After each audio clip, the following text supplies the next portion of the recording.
Let us know you're here. Click on all panelists and attendees so everybody can see you. Jonathan, hey Jonathan, it's good to see you here. Great, well, everybody's coming in. We're gonna go ahead and get started. Amy, are we all set on recording? And yes, we're good to go. Awesome.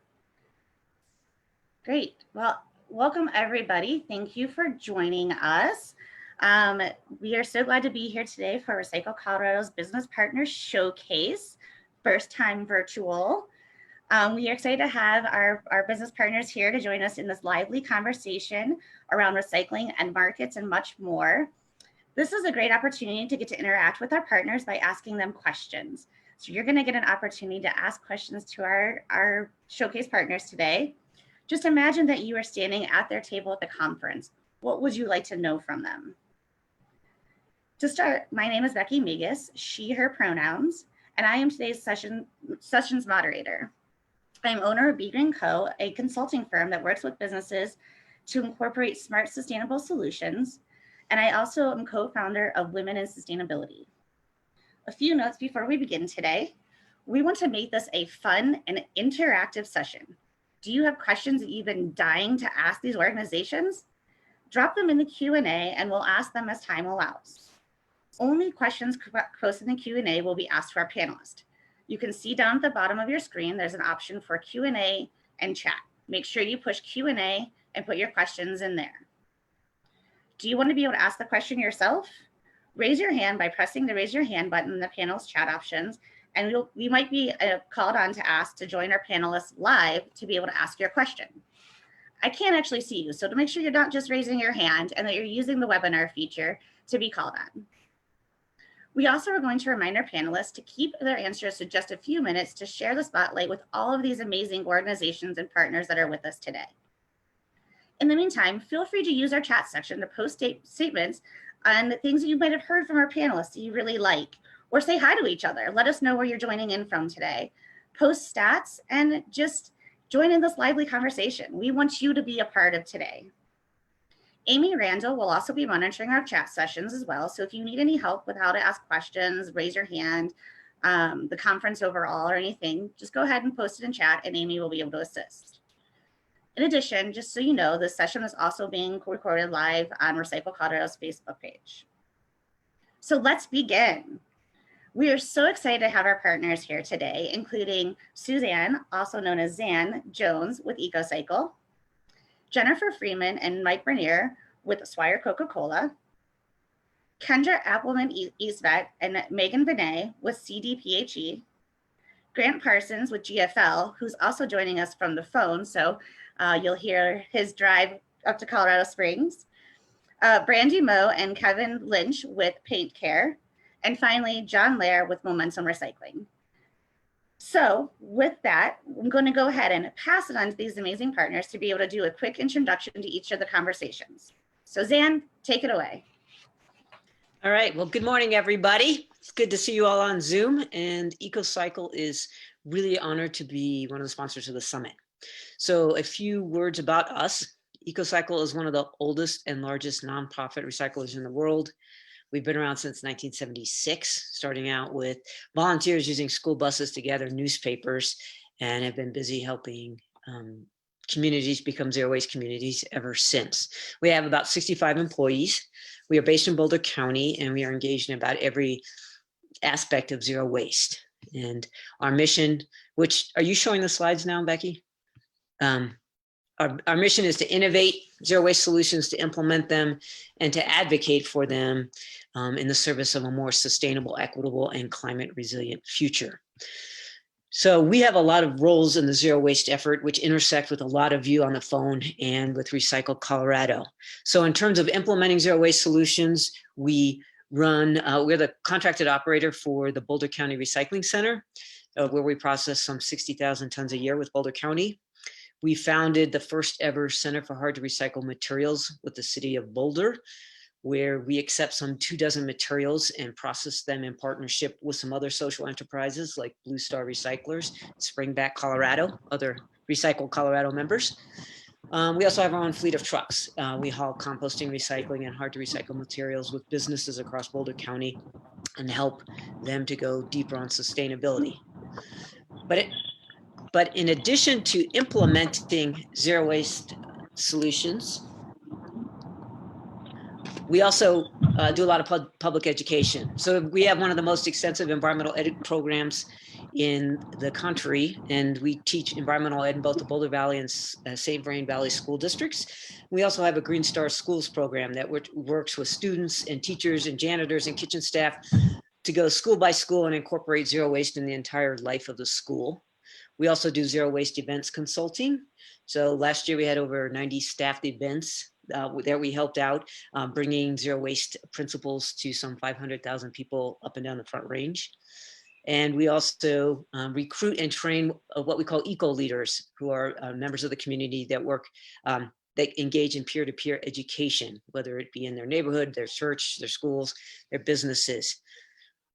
We also publish an annual zero waste guide that helps communities across Boulder County know how to recycle and compost, and also have an app. And on our website, we have an A to Z guide where we help thousands of people get answers to their recycling and composting questions.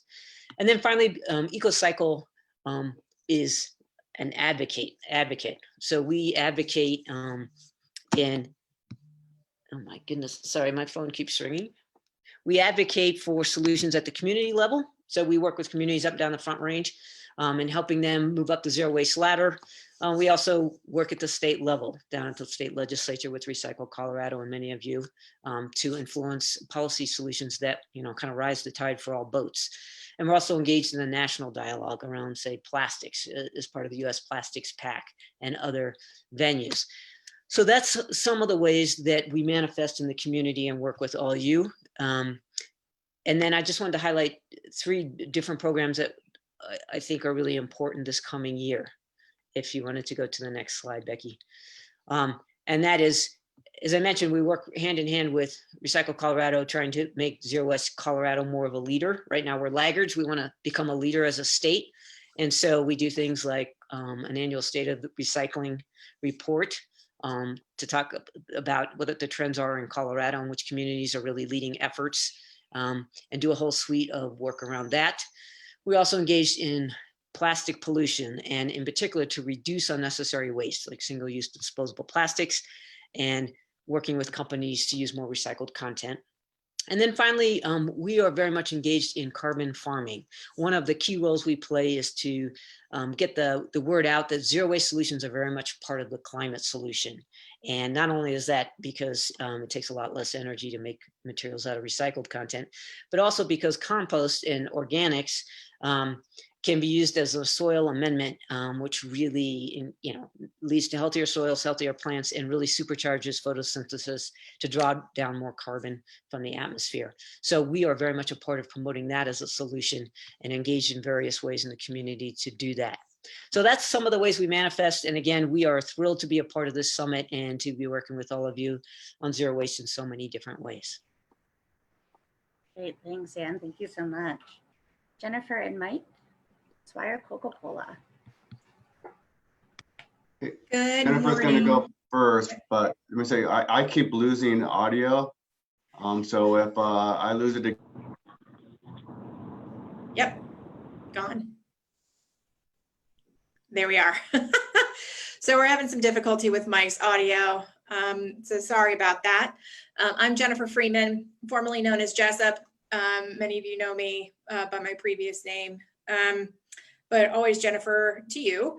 I'm the Director of Public Relations and Government Affairs for Swire Coca-Cola, but more importantly, I serve on the Recycle Colorado Board of Directors as a co-vice president with my good friend Charles from Longmont, and I always butcher his name. So Charlie, I'm not going to try it, but appreciate your partnership as a co-vice president. Swire got involved with Recycle Colorado about 2 years ago now, and immediately saw its value. And not only as kind of a way to kind of learn from some subject matter experts in Colorado, but to really test out and program some projects to help us move the needle towards our own recycling and sustainability goals, which I had hoped Mike would be able to go over here in just a little bit.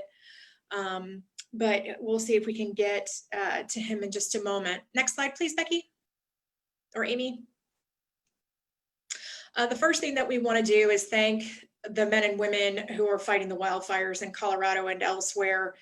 I think it's hard to dispute the impact of global warming and the veracity of the natural disasters, including wildfires, that we see here in the West. And we want to thank these folks and hopefully make their jobs easier by improving the conditions of global warming. Next slide. So a little bit about Swire Coca-Cola. We are a bottler. So lots of people know who Coca-Cola is. Not a lot of people know who Swire is. So Swire is a bottler. There are almost 100 independent and operating bottlers in the United States. Swire is one of the 5 largest. We operate in 13 Western states. We have almost over 7,100 employees across those states. We have 45 sales centers. We have 6 production facilities, and we offer over 800 products across our portfolio. That includes almost 650 low and no calorie options. We have a range of packaging for every consumer, from our 7.5 ounce mini cans to keep calorie count low and easy and convenient packaging for those who like a smaller portion, all the way up to, you know, our fountain drinks and fountain beverages. In Colorado, we actually reach into 5 neighboring states from our Colorado business operation, as you can see in the map. We have 1 production facility. It is the oldest operating production facility in the world on York Street in Denver. It has an operational recycling facility on its campus. And if you're interested in knowing more about that, please feel free to IM me. We also have about 1,100 employees. We have 7 facilities in state, and we again kind of offer that broad portfolio product. We partner with large customers, including the Denver Zoo, and we partner with them on sustainability. We partner with Denver Broncos and the Rockies baseball, Colorado Rapids, just to name a few. Red Rocks is another good example. Those are some of our key customers in the state. Our partnership with Recycle Colorado has been really important to advance our mission to decrease waste in the landfill with our packaging. We want to get our packaging back. So last year we conducted a multifamily pilot project with Recycle Colorado that we helped support with the Safeway Foundation and Coca-Cola, and we produced these little shopping bags to remind consumers that this is made out of recycled PET. We put those together to remind consumers to check the packaging and make sure that it's 100% recyclable as they're grocery shopping. We also are working with the Coca-Cola Foundation and Recycle Colorado on a new initiative in Colorado, public education campaign that is going to be completely virtual. So that's our work with Recycle Colorado, among many other things. Next slide, please. Mike, are you back with us? No, Okay. we don't have him back yet. Okay. Hey everyone, I'm back. Okay, go for it. All right, so this is just a little video, give you an idea of our sustainability programs. Kind of cute, made it here, better than watching a PowerPoint. So why don't we just go ahead and play it, and hopefully that'll prompt questions.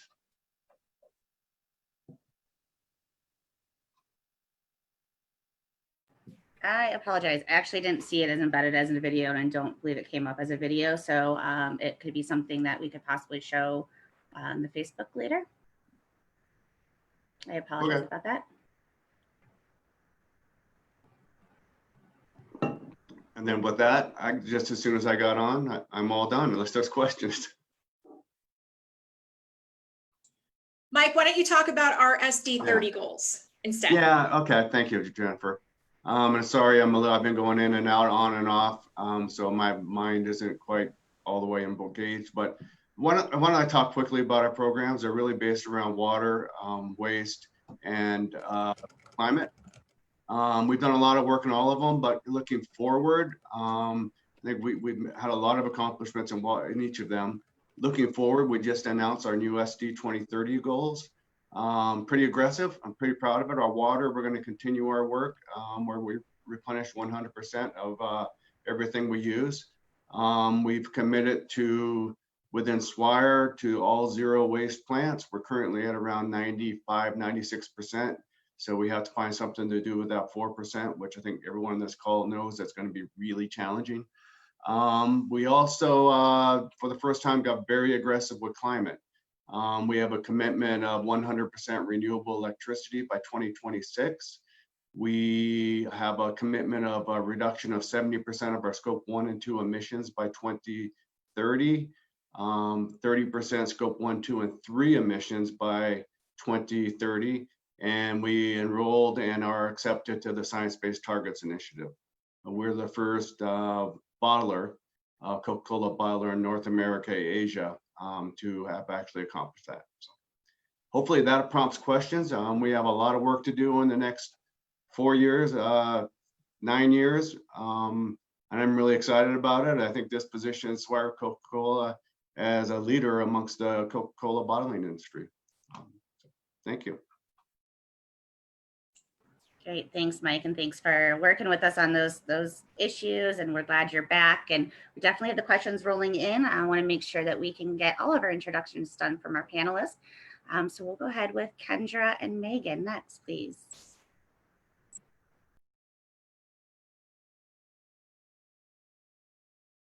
Hi, everyone. I think we may have lost Kendra. So I'll just jump in and introduce us. I am Megan Vinay with the Colorado Department of Public Health and Environment, and I work, with Kendra Appleman Eastbet and Dylan Philspipe, and we manage the Recycling Resource Economic Opportunity Fund.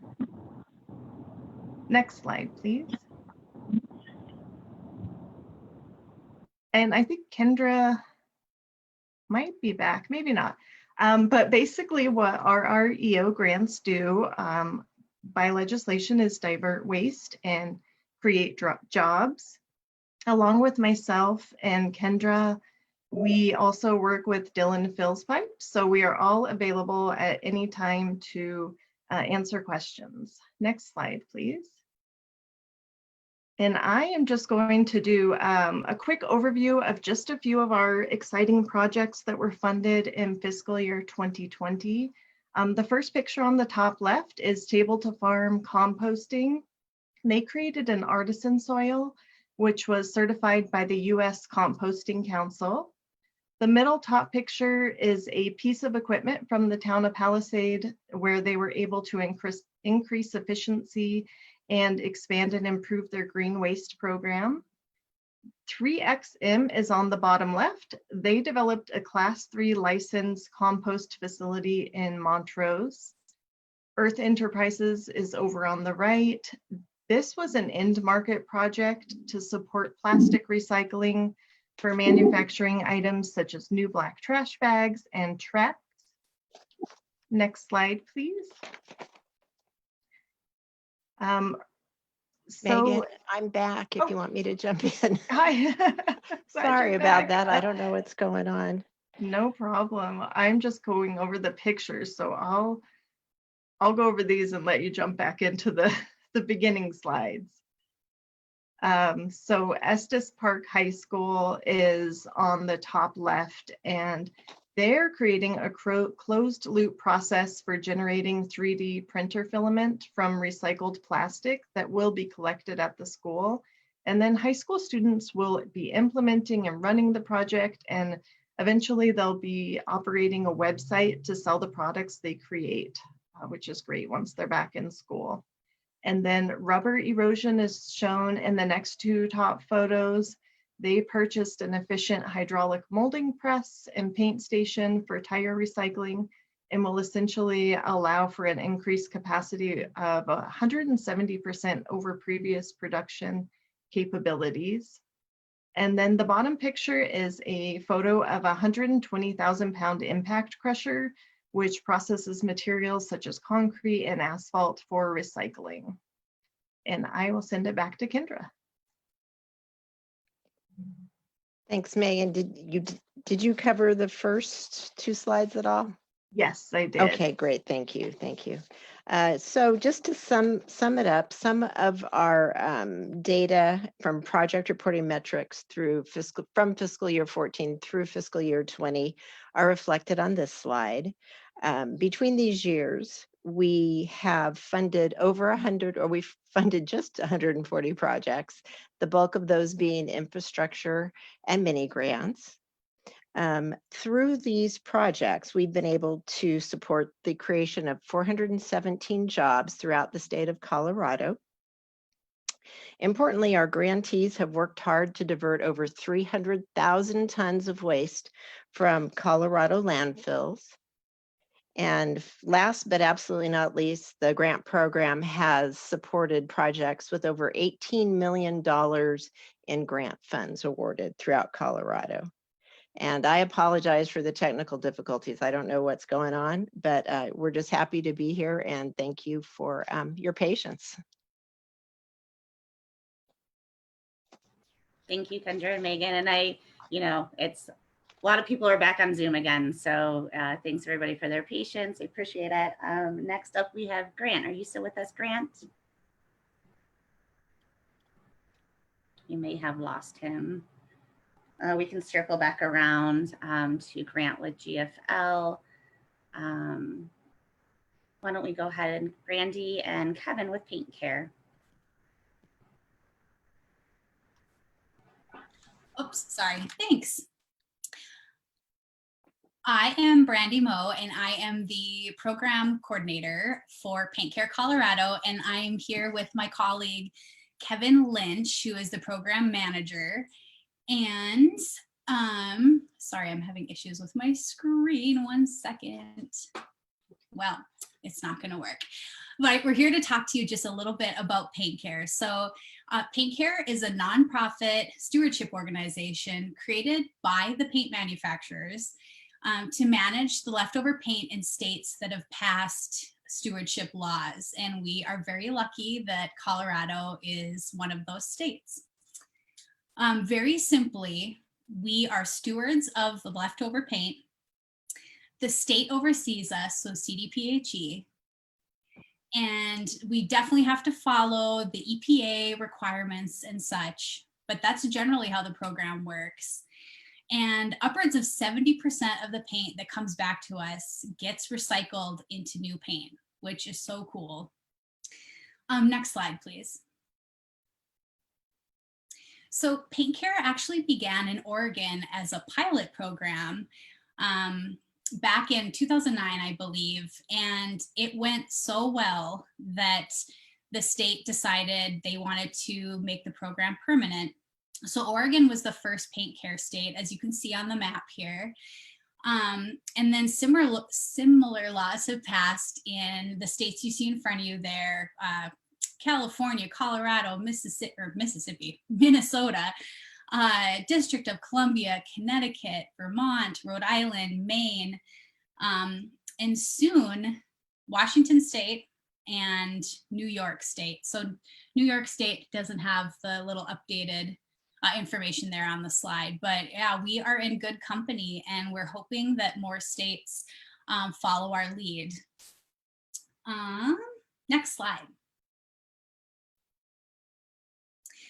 So I wanted to quickly share how PaintCare collects paint from Coloradans in many different ways. And I know this slide kind of has a lot of information on it, but if you kind of look to the right, in 2019, it just shows, the amount of drop-off sites that we have at PaintCare, where Colorado residents can drop off paint at any time that they're open, but we also utilize household hazardous waste facilities, solid waste management facilities, reuse stores. So we really try to incorporate as many different entities into the program as possible.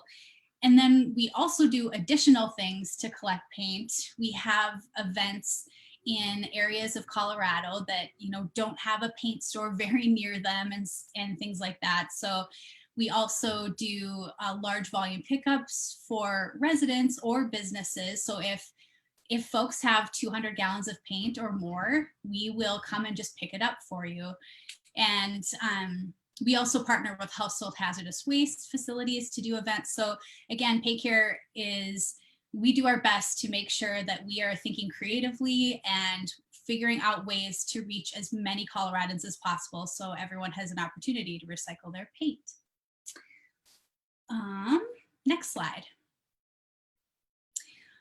Well, I guess I should have said this earlier, but that's fine. So I wanted to just mention that how the program is structured is that PaintCare is funded through the fee on each container of paint that's been purchased in the state of Colorado since 2015. Sometimes you don't even notice this little fee, but it's when, again, applied to every business person or resident that purchases paint, that fee alone pays for the entire program in every state that the PaintCare runs in. So it's super cool in that you're paying for the end of life of a product at the beginning, like when you're purchasing it, which I just think I might have a personal opinion that is weighted, but I think that we should be managing a lot more products like this in our state and beyond. So, and I also want to encourage you to if you don't know where your nearest drop-off site is, if you have paint, because you're going to have it at some point, just go to paintcare.org and you can type in your zip code, you can type in your city, and a map will pop up and you'll be able to see all the different places near you where you can take your paint. It's super easy. And I also want to just turn it over to my colleague, Kevin, to say a few words. So there you go, Kevin. Everybody, thank you very much, Brandy. I just real quick want to go ahead and let everybody know who I am. My name is Kevin Lynch. I'm the Colorado Program Manager. I work with Brandy to help support the state of Colorado with paint stewardship. It's only me and Brandy in the whole state. So if you have any questions or ideas or anything else that you may, some feedback that may work better, please let us know. Please reach out, ask us questions. We're here. The other thing to let you know is that we have 2 events coming up later this summer. So we'll be doing a paint collection event in Elizabeth, as well as a paint collection event in Julesburg. Those are open to all residents and DSUG businesses with oil-based paint. But please check out our website. Please come out to one of those events. And the very last thing to say is, as of July, I just want to let everybody know it was our 5th year operating in Colorado. So we had our 5-year anniversary. And on that same anniversary, we've collected to date 3 million gallons of paint in the state of Colorado. That's 3 million gallons of paint that, you know, is not in everybody's garages and sheds and yards anymore. So just want to pass that along. If anybody in any neighboring state wants any more information about how to get PaintCare into their state, please let us know. We'll be starting programs in Washington and New York. So as of right now, even before Washington and New York, 1 in 5 people in the United States has access to a drop-off site within 15 miles. So that's kind of how far our program has expanded so far. So I just want to pass that along. Thank you very much for your time, and I'll pass it on to the next person. Thank you. Thanks, Kevin. And just so you know, your microphone is a bit distorted. So check that out and hopefully we'll get that fixed for the next answer. Thank you. Thanks, everybody. And we're going to finally pass it on to John Lair with Momentum Recycling. Good morning, everybody. Just a little bit about Momentum. You can go to the next slide. We started life in Salt Lake City in 2008 just to provide a recycling service to businesses in the Salt Lake City area. Surprisingly, there wasn't an option for recycling for businesses in Salt Lake at that time. So we just stepped in to fill that void. It's grown since then in unexpected directions. Next slide, please. We offer still to this day a lot of commercial recycling services in Utah. We have over 700 commercial customers. We offer a glass recycling service at the curb. In Utah, glass is not allowed in the single stream, so it has to be harvested separately. So we have a residential glass only program. We have almost 10,000 customers at this point for that service. Next slide, please. In 2012, we built a glass recycling plant in Salt Lake City. We had all this glass and nothing really to do with it. So we decided we'd build a plant. We knew nothing about what we were doing. And in any case, we built it anyway. We processed glass in Utah for a fiberglass insulation plant in the community there. Next slide, please. In 2016, we decided that our expertise in glass would translate really well into a facility in Colorado. And yeah, that wasn't true. We learned a lot of new things the hard way. We make glass, we recycle glass from local MRF operations along the Front Range, and we provide that as a raw material input for the two bottle making facilities in Colorado, Rocky Mountain Bottle Corporation and Owens, Illinois. Next slide, please. So this facility is designed for 15 tons per hour throughput. It has a capacity of about 80,000 tons a year. We're currently doing between, I'd say, 50 to 60,000 tons a year. So we have capacity, and we're looking for more glass waste so that we can get closer to the facility's capacity. Along the way, we've created 20 new jobs in this facility, and we contribute around $200,000 a year in local tax revenue. So it's not just about recycling the glass. We're also a good economic partner for the community. Next slide. So our key partners in this endeavor are MRF partners. First and foremost, Best Way Disposal out of Colorado Springs, now part of the GFL family. EcoCycle and the Boulder County Recycling Center, fantastic partners. Alpine Waste in Denver, also now GFL, and Waste Management's recycling facility down near the Stockshaw area. And I already mentioned the Rocky Mountain Bottle Company and Owens, Illinois as the users of this glass that we clean and refine for them. So those are kind of the key people that we work with in the community to make this closed loop system happen for glass recycling. Next slide. I think that's it for me. Yeah, so that's who we are, and eager to be working with all of you. Great, thank you guys so much. It's so wonderful to hear from all your amazing organizations and to have you guys here today. I did have a kickoff question to start with, but we are already getting questions in from the panelists, and we've got still about 20 minutes till we got to wrap up. So I wanted to take this time to go ahead and start getting into our audience questions. We'll do quick rapid fire questions, and then if we have time, we can go back into some of my other questions I have. But starting off, we have a question for EcoCycle. Who would be the person to contact for a Royal Colorado Community NPO who was interested in promoting a zero waste community? Thank you. Great question. Two people I guess I would recommend on our staff. One is Kate Bailey. She's our policy and research director, and she's sort of an expert on models from around the country and who's doing what and what are good programs, and even created a roadmap for communities to move forward on zero waste. So I would recommend Kate. Kate at ecocycle.org is her email, or you can always talk to Randy Mormon, who's head of our community campaigns program and is also on the board of directors for Recycle Colorado. So many people know him through that work as well. Great, thanks, Anne. And just a reminder to our audience who is here, don't forget to ask your questions in the Q&A. We've got these excellent organizations here, so we'd love for you guys to be able to join us and ask those questions. We'll go next to, I got a question for PaintCare for Kevin and Brandy. Does PaintCare just recycle household paints, or does that include art supplies as well? Yeah, that's a really good question. So there we have a really kind of exhaustive list of paints and products, I guess, that we take and do not take.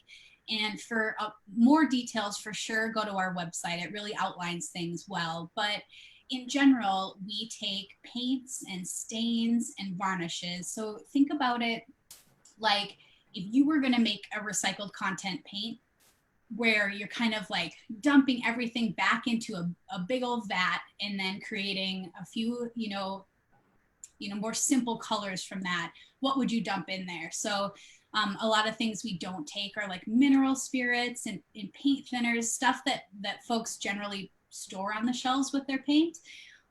But if you think about it, like that wouldn't be useful to that process to make recycled content paint. But you also mentioned art supplies.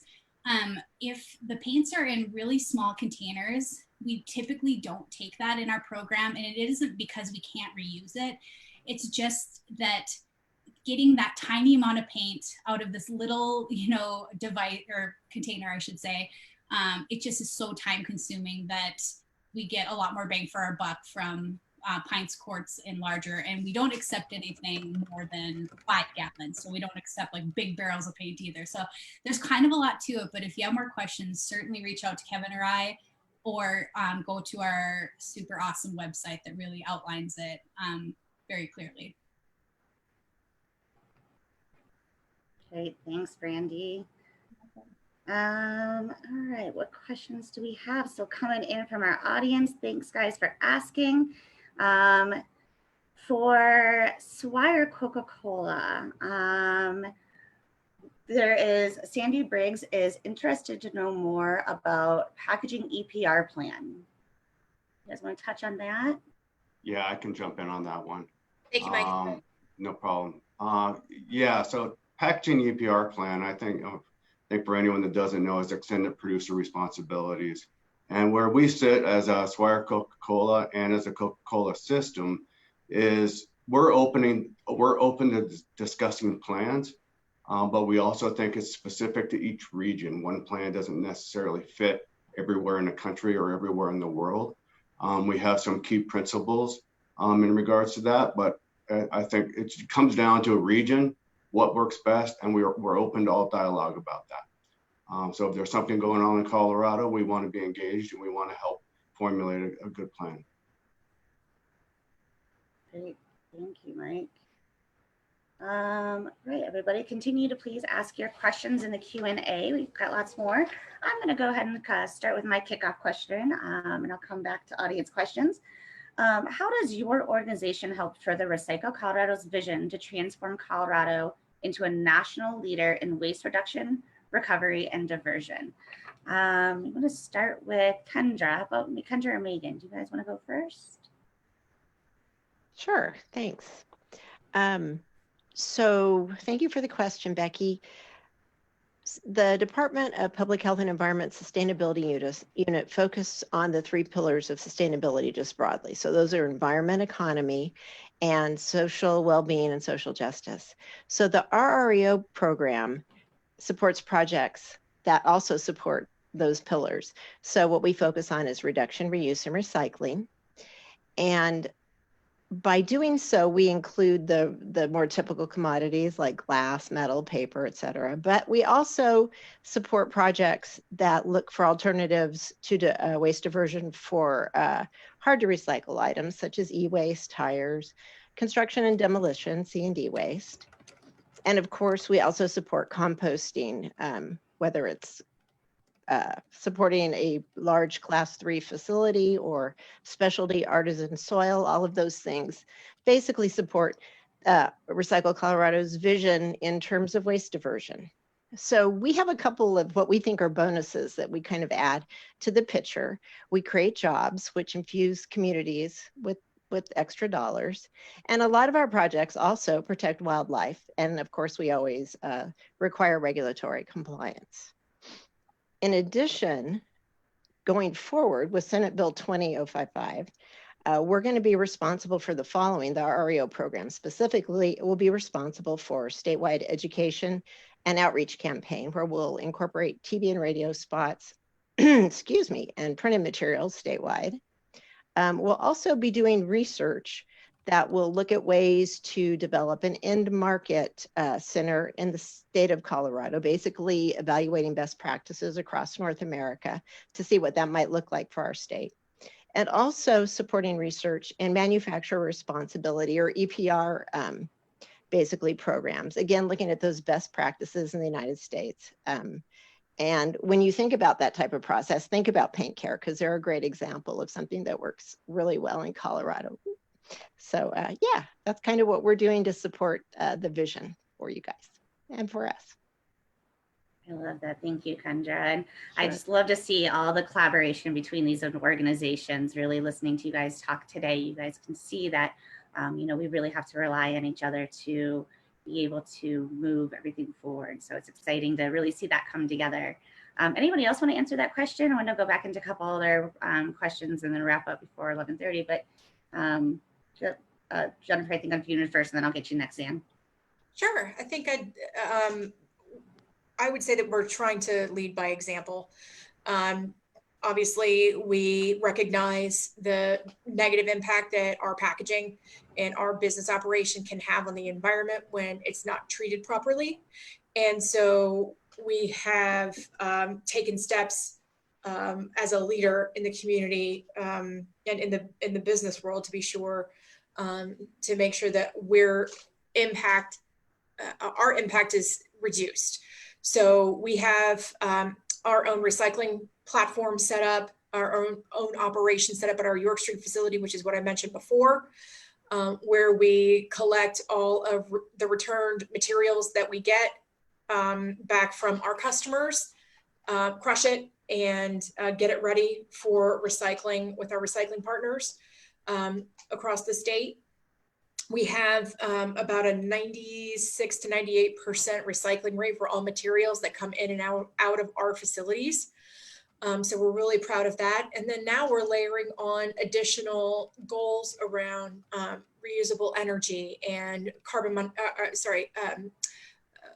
emissions reductions, and continuing on with our water stewardship. We consider ourselves to be leaders in business on those topics. And we'll continue to do all that we can to set that example. Can I jump in to answer one question I saw asked that I'd like to answer? Someone asked whether we're using rPET in our bottles, and we are, and produced out of the York Street plant is at 30% recycled content in those bottles. The rest of our regions is in the 25% range. Great, thanks, Mike. And I was definitely circling back around to those. There was another rPET question, but I want Zan to answer the question, if she could answer that question first on the partnership, and then we'll come back around and get those questions in the Q&A as well before we close up. Well, I just wanted to add in terms of how EcoCycle aligns with Recycle Colorado is trying to put some skin in the game. So I mentioned Randy Mormon is on the board of Recycle Colorado, along with some of you, and co-chairs the policy committee with Randy. And then Dan Mach is co-chair of the Colorado Compost Council. So I think trying to be a part of the solution is a big part of what we're at, what we do. The other is to figure out solutions, implement them, and then export the model. And so working with communities where they're at to try to move them up the ladder, but also then working with all of you, collaborating to figure out what policies and programs we want to put in place at the state level that really can help us all out. So for example, the Front Range Waste Diversion Enterprise Fund, which is a bill many of us worked on together to create a fund so that we can offer technical assistance and grants to communities all over the Front Range. That's one example, I think, of what can happen when we all work together. And EcoCycle believes we do much better when we all pool our resources. So I think that that's really important aspect of Recycle Colorado, and really appreciate how much this association has grown and evolved to being a real driver, I think, at the state level. Thank you, Zan. That's so important. Okay, I'm going to go back to a couple questions. We only have about 13 minutes left, so I want to try to answer these questions quickly for our audience, and then we'll do a quick wrap up. Quick question for Momentum. Since you clean the glass, Vanessa is curious to know if the company has plans to salvage materials from landfills, or if you do so already. Ooh, great question. We do not do that. It is an interesting idea. There's definitely plenty of glass in there. You know, I'm not sure how we'd go about that. We don't have plans to do that. But yeah, in terms of getting additional glass to recycle in additional volumes, it's an interesting idea, not something we've ever looked at. Thank you. And thanks, Jennifer. I know there was a question in the chat. Thank you for answering that as well. And yeah, if anybody wanted to drop your emails or your information into the chat where people have additional questions to follow up with you, you can use this as your time as your business card. Feel free to drop your information so that if people have additional questions, I know this went really fast, so I want to make sure that everybody has an opportunity to connect with you guys offline as well. And that for Swire Coca-Cola, for Jennifer and Mike, to touch on, Jennifer, you had originally touched on plastics from direct polymer used by Swire to make PPEs. Can you touch on that a little bit more?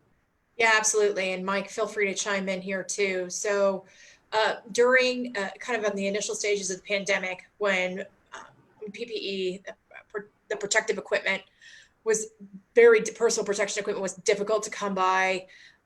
We worked with direct polymers. We and the Coca-Cola company work with direct polymers to source some plastic sheet to make that PPE that was then distributed out through the Coca-Cola network to hospitals, healthcare workers, et cetera, that were dealing with shortages of that equipment. Mike, did I please make sure I got that right? And two, anything to add, please feel free. Yeah, I think two things. I think direct polymers was just crucial partner of being able to source the plastic that we needed, the PET that we needed. Nobody could get it, and they were able to go out and source it. And then I'd also like to point out our logistics teams at Swire were able to get it distributed out where it needed to go, and it was pretty tough during that time frame to get product moved around. It was definitely a team effort. Thank you, Mike. Yeah, it's amazing how changes have happened so quickly in the last few months. So well, and a quick shout out to Adam Hill. I'm sure he's on just at Direct Polymers and his team over there. Just a fantastic job. They were able to quickly come to the table and source these materials for us and partner with us in a very meaningful and strategic way. So they were the only supplier nationally that we can use to get this product. Just great partnerships all the way around in this community. So thank you. Great, so important. Thank you. So we have about 10 minutes left, and I was going to ask a final question, but Susan asked a question in Q&A, and I think it seems like a good question to end on as well. So we'll go ahead and ask that question of all of our panelists, and at the same time, we'll give our organizations an opportunity to give a last minute upcoming events, or if you're doing any type of giveaways or anything that might be coming up during Recycle Colorado sessions that you would let people know about while you're here. So our final question that we have is, where do sustainability initiatives come from in your company or agency? And what is the process of approval? So who are your stakeholders involved? So if you would take a minute to talk about anything coming up with the organization and answer that question, we'll go in the same order that we started in. So Dan, if you want to kick off with that answer. Okay. A lot of our ideas and initiatives come from the public and the communities we work in. Because we are busy implementing zero waste solutions, we quickly find out what's working, what's not, what we want to change, and what the frontier is. And so that's where a lot of our initiatives come from, and often tailor-made to the circumstances, whether it's a rural community, urban community, and so on. I am really excited by the growing awareness around circularity and the concerns around plastics, and the opportunities that provides all of us to really look for solutions that are broader and affect all of us together, whether it's reducing single-use plastics or other extended producer responsibility. In terms of upcoming things for EcoCycle, we have a lot going on, and encourage folks to get involved with us. Go to our website and sign up for our newsletters, or to become an eco leader if you want to get more engaged in your community. And we have this past summer, we launched a whole video series with very short videos that address different parts of the recycling and composting issue, whether it's why to do it, how to do it, challenges to doing it, that we invite all of you to take a look at and use as might be helpful. And then I guess the last thing is, we are all about learning from others, and then sharing the models outward. So to the extent that there's some synergies or collaboration that can happen, look us up. We are all about, for example, we've got a charm facility that does hard to recycle materials. Well, one of our ambitions is to create hub and spoke across the state of Colorado where we can gather those materials, market them together. We'd love to do that with all of you. So let's keep working together. And thanks so much. Yeah, thank you. Thank you so much. And I believe you dropped your information in the chat. So if anybody would like to reach out, you can reach them there. Jennifer and Mike, what do you guys think about sustainable initiatives and where they come from? Thanks. I'll take this one. I think it's important to know that Swire Coca-Cola is both a local and a global company. So we address it from that direction. Each region, business unit, USA, Hong Kong, Taiwan, and China, and we all have our, while they're very similar impacts, we all have a bit of a different priority.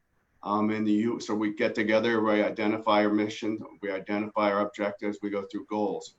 We also adjust as needed in the regions we operate. We understand where we have impact. For us, it's water, climate, and waste. Our PET packaging needs to be addressed. That's why the Coca-Cola company came up with the World Without Waste program, where we have committed to, among other things, to capture and recycle 1 bottle for every bottle that we produce. Being pretty aggressive with that.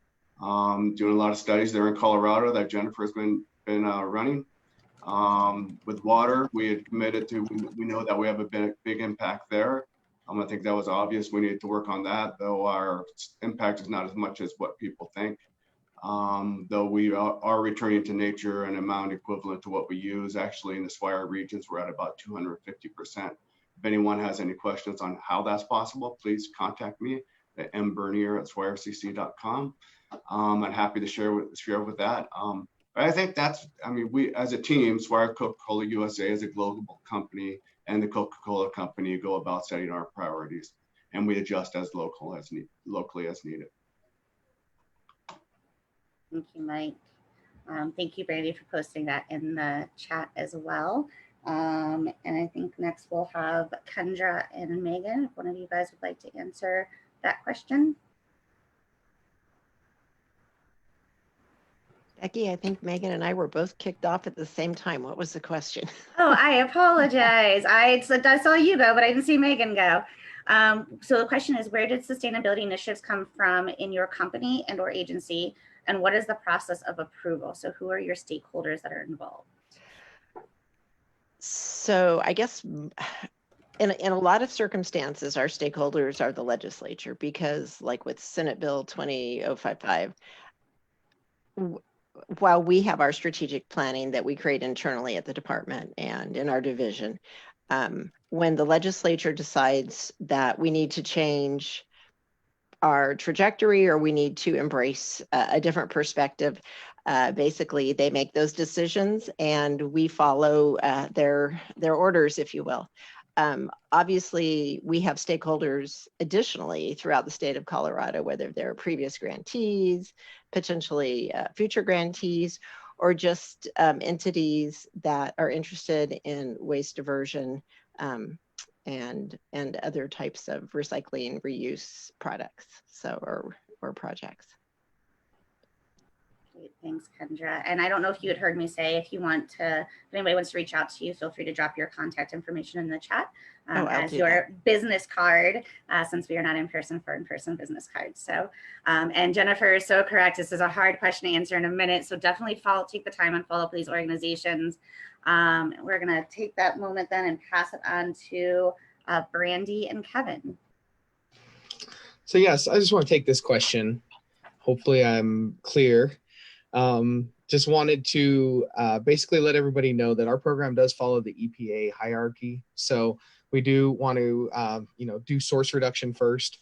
And then, so our goal is, buy right, use it up, and then recycle the rest. So we do want to kind of encourage people to, try to buy it right or reuse it up before you ever go to take it to be recycled. Then again, as an organization passing out, handouts, stuff like that, in the zero waste world, we're always trying to be aware of what we're handing out and whether they're useful at conferences. One of our big things are wooden stir sticks. At one of our events, we had a feedback that, they probably weren't sustainably sourced. Well, we took that back, and guess what? Now all of our stir sticks are sustainably sourced. So sometimes the stakeholders are just the public giving us feedback. And we're such a small and new organization that we pass that up the chain. And a lot of times, everyone gets on board. So thank you. Great answer. Thanks, Kevin. Thank you so much. All right, we'll end it with John. Sure, yeah. We have the luxury of being a smaller organization, so things tend to work a little more organically and quickly. Certainly, our management staff, we are always looking for ways to reduce our impact and also to help our customers. This is more applicable to our Utah operations where we provide services to businesses, but to help our customers reduce their impact. So that's something we work on a regular basis in our management team. But as far as our personal footprint, we involve our staff a lot as well. We get a lot of just kind of organic suggestions from staff. We're always trying to train the staff to do a better job at the different aspects of our initiatives, whether it's recycling or reuse or thinking about the impact of simple things like things that, if they're bringing lunch in, choices they make in that regard. So, it's a smaller organization. So things kind of work a little bit more organically and quickly. So it's a pretty small team. The stakeholders involved are generally myself and I think 4 managers that directly report to me. So things tend to move fairly quickly in that regard. Awesome. Thanks, John. And fairly quickly is a great way to end that because I feel like this went so quick. I wish we had more time to spend with all you guys. Thank you for sharing all your information today about your wonderful organizations. Please reach out to these contacts and ask them more questions. There's so much for all of us to learn. I just want to say thank you so much to all of our panelists here today in our organizations. Thank you for being a part of our first virtual showcase. Thank you for all the attendees that joined us today to listen to this conversation and for asking questions. We greatly appreciate it. We hope that you guys will stick around on this stream. There's still going to be a video with our partners, virtual video showcase, so you can get more information there. And here's some information on upcoming events between today and tomorrow. Thank you guys so much for attending. Thank you to all of our wonderful organizations for being a part of Recycle Colorado. Thank you, everybody.